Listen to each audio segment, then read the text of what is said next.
spirituality through the business. Thank y'all so much for tuning in. I'm your boy Indigo, reporting live from the spirit realm right here in Indigo Studios, all right? Thank y'all for tuning in and supporting once again. Today is Monday, and we out here harnessing energy from the root chakra, all right? Primal energy, survival energy, grounding, stability, taking care of others as well as taking care of ourselves, all right? This is what the root chakra is about. We're about to get ready to get into this great and wonderful show with all the energy. But before we get into the show, let me tell you where I'm practicing group economics at. www.indigokid87.com, all right? You can hit me up at the bottom of the page, is my email address. Let's start doing business, all right?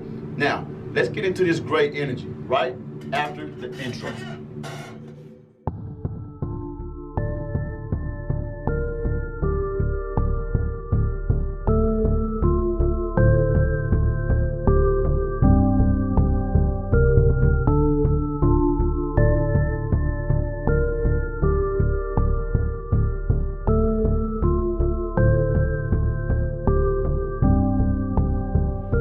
Great rising, everyone, and welcome to another edition of Chakras, the road to Indigo. And what I do here is enlighten you on the special aspects of human awareness through the chakra system. Energy is the life force of the body, and it flows into the body through energy centers known as chakras. Now, this same energy also extends beyond the body, forming layers of energy known as auras. Chakras are like tops of invisible spinning energy that resonate to the different energy frequencies. Now, these frequencies can be felt throughout the physical body through different types of emotions, sensations, as well as thoughts. Now, this word itself, chakras, derives from Sanskrit and Hindu as wheel of energy. And there are 7 of these wheels of energy that are located on our primary center of the body that are considered to be doorways to life force energy called prana or chi. All right, now, the goal of the show here is to have each and every one of you reach Kundalini. That word is spelled Kundalini, all right? This is when all 7 of the major chakras that I give you here on the show are open, receiving energy freely, also with no blockages, all right? Today is Monday, and the chakra associated with this day is going to be the root chakra. The Sanskrit word is pronounced Muladhara. The color associated with this chakra is going to be the color red. So all day today you can think red, wear red, and even eat foods that are red in order to activate this chakra and vibrate on the frequency and wavelength of the root chakra. Now, the location of this chakra is going to be the base of the spine. The anatomy term is pronounced the coccyx, all right? This is the tailbone. This is where you want to envision that color red when you are doing certain exercises like your sutras, mantras, as well as your yoga poses and asanas. All right, now, speaking of yoga poses and asanas, our yoga pose of the day is coming from this book, The 2100 Asanas, all right? Such a wonderful read. I'm going to give you the link in the description. Once you tune into it on my YouTube channel, type in Spencer Williams /chakras. Subscribe to the page and also hit that bell button notification. Now, with that being said, the yoga pose of the day is the revolved staff pose, all right? I'm going to give you a picture of that at the end of this episode. That way you can vibrate on this frequency as well. Now, the food of the day, I've chosen watermelon. Really enjoy some great watermelon. Just got one from my neighbor around the corner, so definitely going to get me some watermelon in today.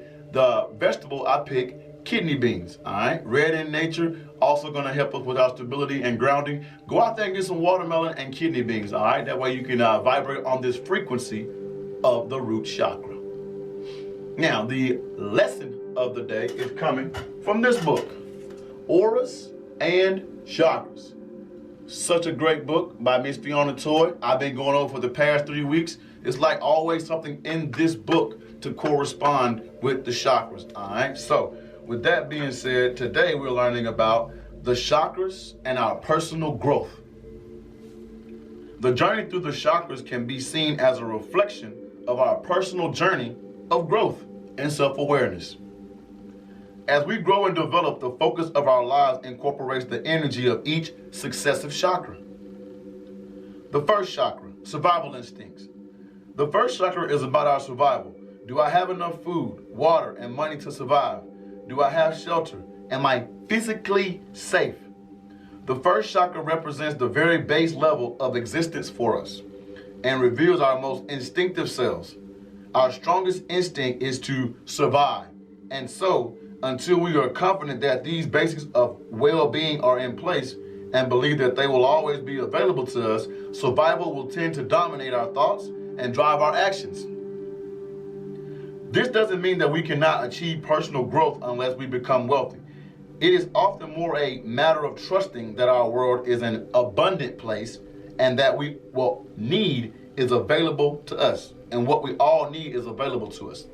It is also important to recognize that our basic needs are under threat at all times, from events such as losing our job or losing a large amount of money through an unwise investment. Our instinct for survival will take over if it is needed. Balance in this chakra means making sure that our basic physical needs are met without these needs becoming an obsession. From an evolutionary perspective, early man's hunting and gathering is very much focused on the energy of the base chakra.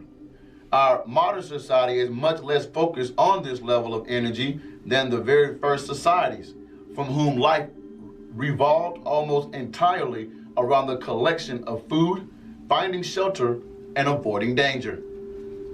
Now, that was the lesson of the day, coming from Auras and Chakras by Miss Fiona Toy. You know I'm going to put that link in the description for you, all right? Go out there and learn personal growth about the root chakra within you, all right?